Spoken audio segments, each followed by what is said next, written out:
Hello everyone, I'm Sarah. Welcome to my channel, A Curious Cuttlefish, and today is day 3 of dyeing our cotton yarn.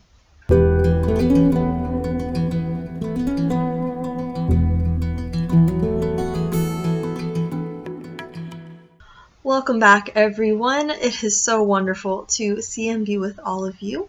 I will be drying my yarn. First, I will be washing that cotton yarn. I pre-recorded that last night, and just now I am sitting down to record this little portion and edit that. So you guys will be seeing how I wash that cotton yarn. I use clear dish soap and water with a pan that is easy to tell if there's any color in that water. I recommend you either use a white tub, a clear tub of some sort, or I use like the dollar store has those foil pans. That's my go-to. I can tell if there's color in the water, and that tells you how much washing still needs to occur. So those are the materials for today. And yes, after I finished washing the yarn, when I was hanging them up to dry, you don't have to do this. It is a step that I recommend because otherwise waiting for a cake to dry takes much longer than if you were to hang it up. I use my Swift to open that yarn up a bit more. It makes it dry a lot faster. So those are just my handful of recommendations, especially since cotton yarn absorbs way more liquid than, say, a wool. So they do take a little bit longer to dry. Anyways, all that to say, here is the washing and then hanging up to dry. I hope you all enjoy. Alright, so I have my yarn in the pan right here.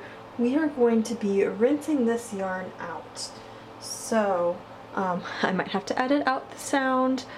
And if that is the case, if I notice the water's getting a little too loud, it'll just be no sound, or I'll record a sound over this video.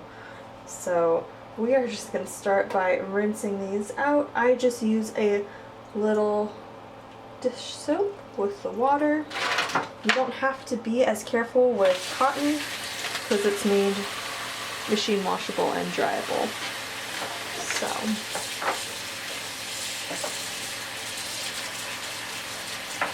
you see, even right here, this water is getting a almost like green bluish tint. I can guarantee you that that is the black food coloring coming out as blue.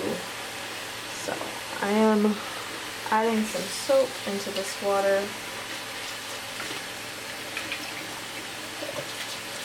so that we can twist this cotton around and dry it. Hoping that by using this pan it won't be as noisy, so I won't have to edit out the sound. But I'm just going to go rinse this a few times with the soap until this water appears clear. And as you can see right there, this water looks purple pinkish, so I still need to rinse this a few more times.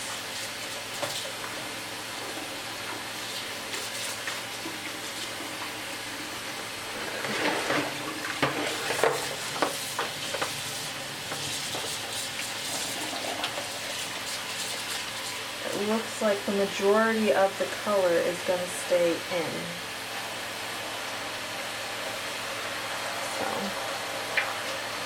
When you're washing your yarn, remember you can see here, it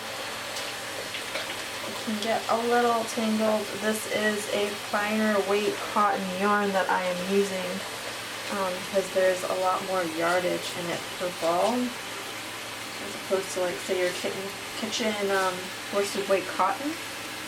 So this water still has a slight pinkish hue to it. Continue to rinse and do so until this water is mostly clear. Like I said, cotton takes a while to absorb the color. So dyeing it takes longer, washing it takes longer. You just gotta be patient with it. Make sure that you're washing it to the point that all the dye is coming out and your water is running clear. Otherwise, if you're machine washing and drying this, you run the risk of some of the dye coming out of the yarn and getting onto the other items that you are washing with this, unless you plan on hand washing this separately.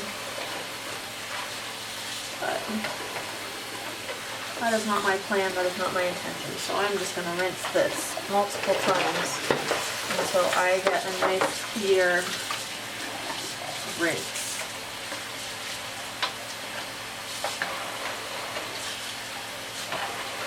Which this looks pretty clear.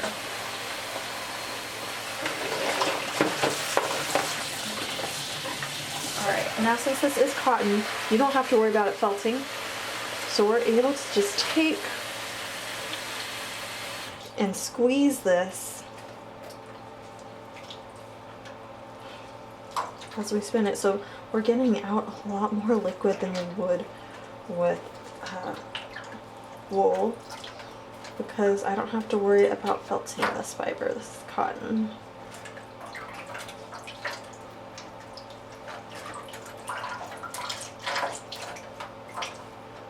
Alright, so this hank right here, this is ready to go hang out to dry. Put that off to the side. Let me prep up this one. So this is that skein that was left as is. Again, the water is turning a slightly bluish color. Like I said, that black, this is the navy, right? This side was the black. That black food coloring, it really, food coloring for some reason, it just does not really want to adhere to cotton yarn. This has been what I have noticed. Look at all that. That bluish tint to this water is that black food coloring coming out.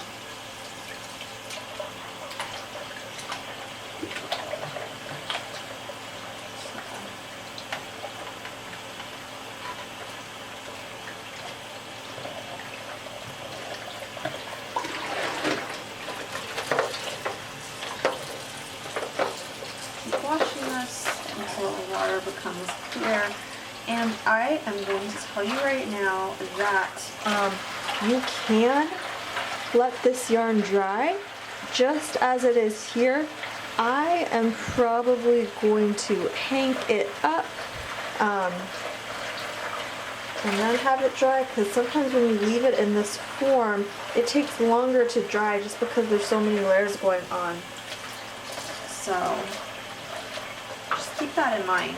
Depending on what method you decide to use, you might end up hanging your yarn for the drying process, just to make the drying process go a little faster.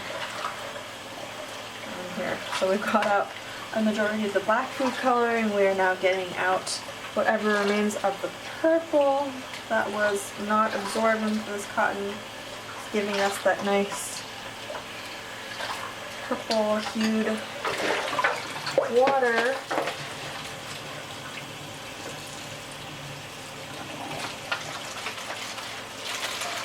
So, like I said, I can be a lot rougher with this fiber than I would typically be with any of the other fibers.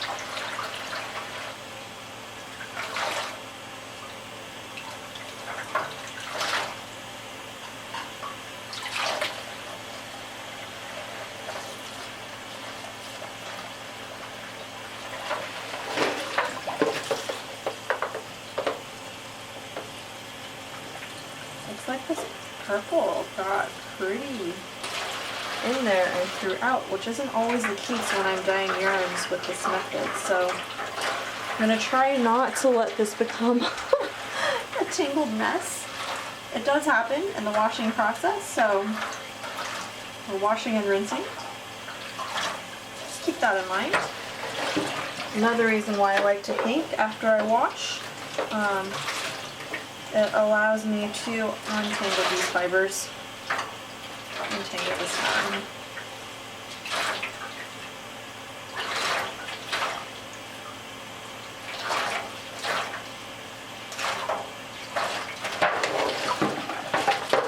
There's a lot of purple in here.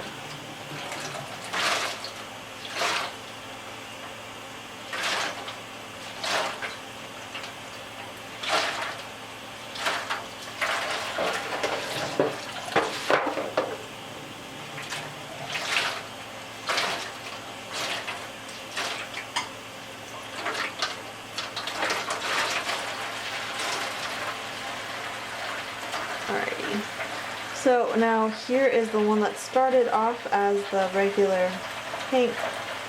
I think this is my end that keeps coming unraveled right here. So yes, I am probably going to hank up this skein just to make it look a little neater than what it is right now. We put that off to the side. We still have a few more to wash. Here is our cake. So again, this is where the black was added. Here's where the navy was added. You can even see right here, now that it's cooled off, the absorption levels. You can't really see that black. And there is that navy. So I bet you right now this water is going to turn bluish as all that black food coloring wants to come out of this cake. Because that is the nature of coloring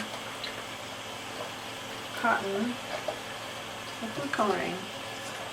That's why I say if you're going to do food coloring, look, there's the blue, that's all the black that's coming out. If you want to use food coloring, get cotton. No, not get cotton. Ha! No. If you want to use food coloring, don't get cotton, get wool. Wool will absorb that food coloring and it will dye it and it'll look beautiful. But if you get cotton, it will not absorb much of that food coloring. Here I think I see some hints of where that food coloring touched. I'm not sure if that's the navy peeking through from one side to the other. Might be the navy. But, you know, you gotta get this washed and rinsed. I'm very excited about this cake. When I dye yarn as a cake, I can sell it, or I can list it as hanked, but I think it looks way more beautiful when I cake it back up a second time. Just because, and you'll see the difference. I'm gonna hang it after it's been hanked, but you'll see that once I cake it after it's dried, that there will be an ombre-like effect from the center to the outside coming from the process and the way that I dyed this. By pouring that dye right in the middle here, it'll have a slightly ombre effect. And because it was caked, we're gonna get a very nice, it's gonna look, well, I don't want to spoil it for you. You guys will see what it'll look like once I take this over to the dry rack, and once it's re-caked up after drying. But it's gonna look beautiful. Love this method. So, there's all that purple coming out. Now we've been recording, washing for like, I don't know, it's been like 10 minutes of washing. Let me get to this last one. That off to the side. So here's this last one, and look at how beautiful it is, but then, okay, so I need to wash it, so I'm going to take this apart. We're going to get some white in here now, because of the way that this yarn was dyed. And look, you can see it right there. Look at those colors. I think this is such a fun way to dye yarn. So, don't mind me, just like geeking out over yarn dyeing.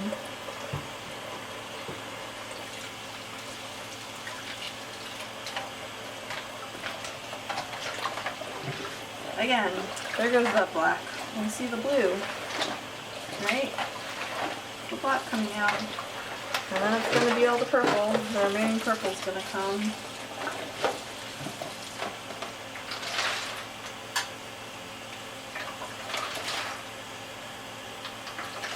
Oh my goodness.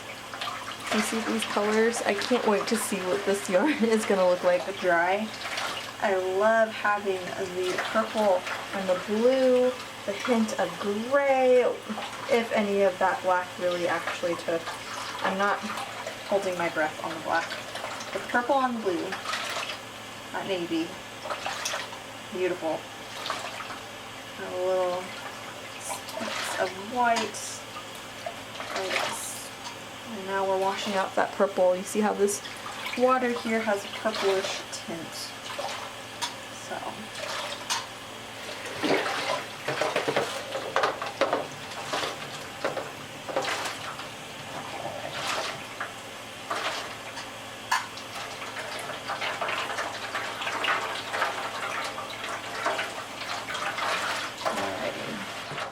And count that good.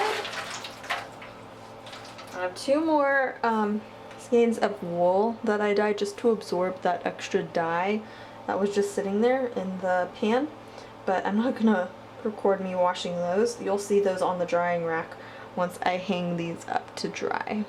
So I'll move you over there after I've hanged everything up and laid it out so it can be on the drying rack.